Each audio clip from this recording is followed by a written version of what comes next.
That's what she should ask him about. She twiddles the end of her hair round her fingers. Still no sign of him. She should have brought a book. Her legs are getting tired and she knows she probably shouldn't sit on the floor. It looks grubby. The floor is made up of black and white checks, like a chessboard, but the white tiles are chewing gum grey, so she sort of squats on her haunches. "You all right, love?" The tubeman, ancient in a faded blue uniform with a blue turban and a long grey beard that ends in a wisp, has been watching her, and now he comes out from behind his little glass kiosk, leaving the office untended, to speak to her, specially. "Yeah, I'm okay. Just waiting for my dad." It's been drummed into her not to speak to strangers, and she deliberately looks away, as if her father will turn the corner at any second. It's nice of him to check, though. A few more minutes, and she'll use that last coin in the phone box. She'll have to call Mum and tell her to pick her up early to meet her back at Hammersmith. Never mind. She's 11 now, well into double figures. Almost a teenager. She can deal with this.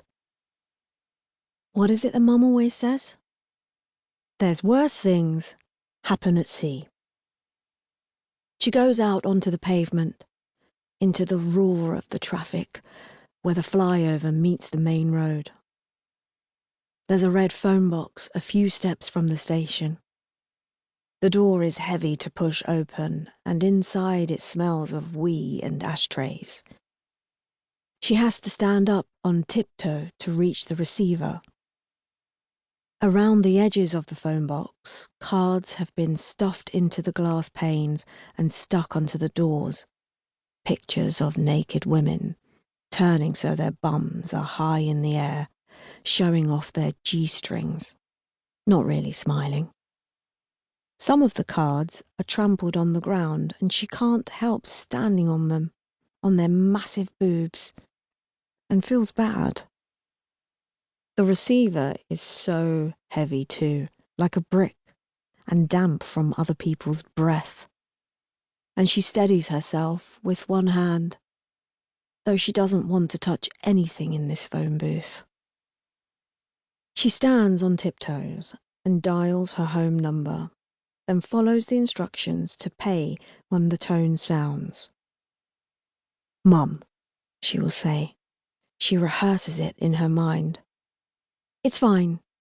He didn't come. I'm fine. I'm coming home now.